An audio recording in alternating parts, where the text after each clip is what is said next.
shed, welcome to the red shed. Hello there, and welcome to today's Red Shed. It's been another gorgeous day here in Ireland. I think the temperature is finally starting to tick up a bit. The garden is going really well. It's about time I cut the grass, and it's about that time of the year you need to start thinking about wearing really good sunscreen. You should wear it all the year round, but if you're going to be sitting outside in the garden, you need some extra. It was a delay of deliveries. It was a day of deliveries. I'm not sure if you can see all these books behind me, but these are the Norton Anthologies of English Literature. Back when I did my first degree, which was in English and Latin, we didn't, I suppose, we had to buy a lot of books and they always cost a lot of money, but one way that the university tried to help us out was by trying to use texts that came from the Norton Anthology. They're a really big compilation of literature, I suppose. They picked the canon of literature that they wanted us to look at. Anyway, it was a really, really great book, and I started thinking about it a few months ago and discovered that they now have two collections, one which is sort of older English and one which is newer English. So since I have a little bit of extra time, I thought that was something I should get. So I'm looking forward to digging into those.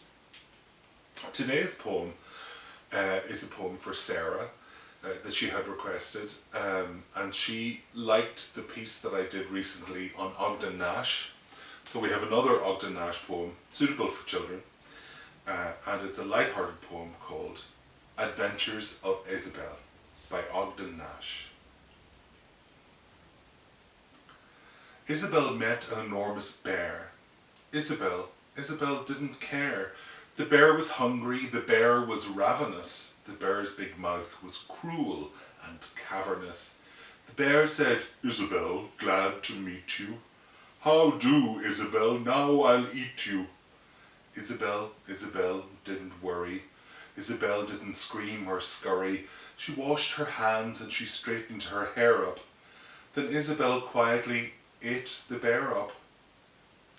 Once in a night as black as pitch, Isabel met a wicked old witch. The witch's face was cross and wrinkled. The witch's gums with teeth were sprinkled. "Ho, ho, Isabel," the old witch crowed, "I'll turn you into an ugly toad." Isabel didn't worry.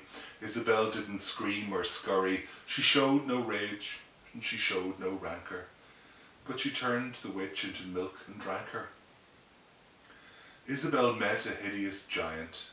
Isabel continued, self-reliant. The giant was hairy. The giant was horrid.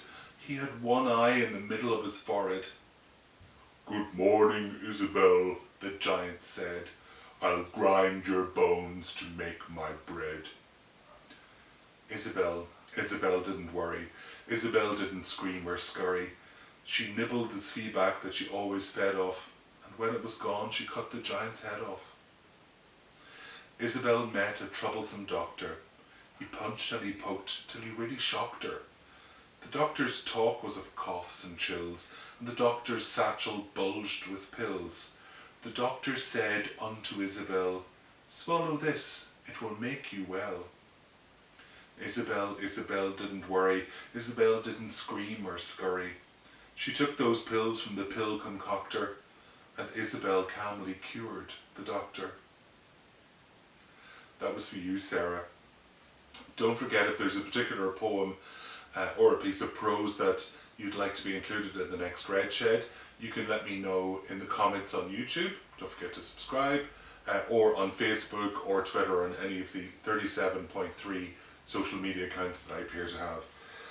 Thanks very much for joining me today. Hope you're keeping well. We're on the slow downward razzle towards the weekend, though for many of us it won't feel terribly different one way or the other. But keep your spirits up and keep coming back to listen day after day to another poem from the Red Shed. Thanks for being here. Red shed. Welcome to the red shed.